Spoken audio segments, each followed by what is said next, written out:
dispose désormais d'une nouvelle carte administrative. Elle a été remise ce matin au président de la transition, le colonel Assimi Goïta, par le ministre d'État, ministre de l'administration territoriale et de la décentralisation, porte-parole du gouvernement. Avec cette nouvelle carte administrative, le Mali compte en plus du district de Bamako 19 régions et 815 communes. La carte a été mise à jour et élaborée par l'Institut géographique du Mali en collaboration avec d'autres services de l'État. Chaka Konaté.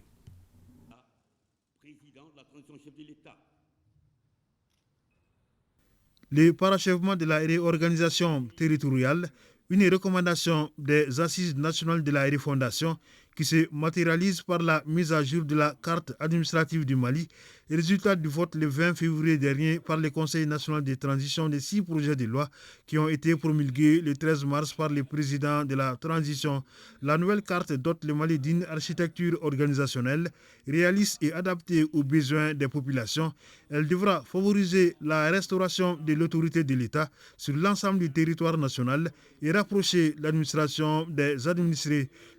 Excellence, Monsieur le Président de la Transition, chef de l'État, sous votre leadership éclairé, le gouvernement, à travers le ministère de l'Administration territoriale et de la décentralisation, a conduit le processus de réorganisation administrative et territoriale sous l'impulsion du Dr Choguel Kokala Maïga, Premier ministre, chef du gouvernement.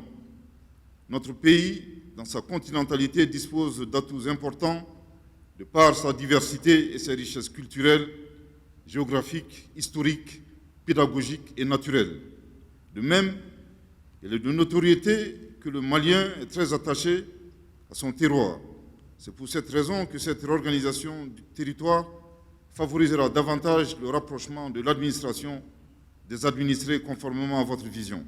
Selon le colonel Abdoulaye Maïga, les critères de population, de superficie, de sociologie, de viabilité économique ont été pris en compte dans l'élaboration de la cartographie des circonscriptions administratives et des collectivités territoriales, des critères qui ont permis de rendre le processus plus objectif. C'est pourquoi le président de la transition s'attend à l'amélioration de la gouvernance locale avec l'avènement de cet outil de planification et de développement. Face à la situation de crise multiforme et pluridimensionnelle que notre pays traverse depuis quelques années, cette nouvelle carte administrative contribuera sûrement à la refondation de l'État pour une gouvernance forte et efficace. Dans le cadre de l'élaboration de cette nouvelle carte, le processus de l'organisation territoriale s'est servi des principes directeurs et des critères précis afin d'opérationnaliser les régions et les districts de Bamako et de permettre le maillage du territoire en prenant en compte des critères démographiques, sociologiques et d'accessibilité des populations à l'administration.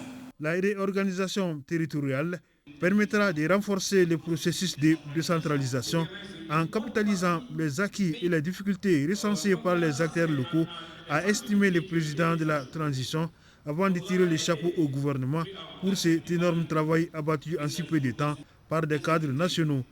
Il est institué une codification numérique en vue de faciliter l'identification des circonscriptions administratives, des collectivités territoriales ainsi que des villages, fractions et quartiers. En cette occasion, je félicite les membres du gouvernement pour leur solidarité autour de ces projets si importants et l'ensemble du personnel du ministère de l'Administration territoriale et de la décentralisation pour leur engagement constant. Ma satisfaction est d'autant plus grande que le processus de l'organisation administrative et territoriale a été l'œuvre d'une équipe pluridisciplinaire exclusivement constituée de cadres nationaux dont je salue la clairvoyance et la patience. Le président Assimi Goïta souhaite que cette carte soit un référentiel pour l'amélioration d'autres cartes sanitaires, militaires, éducatives.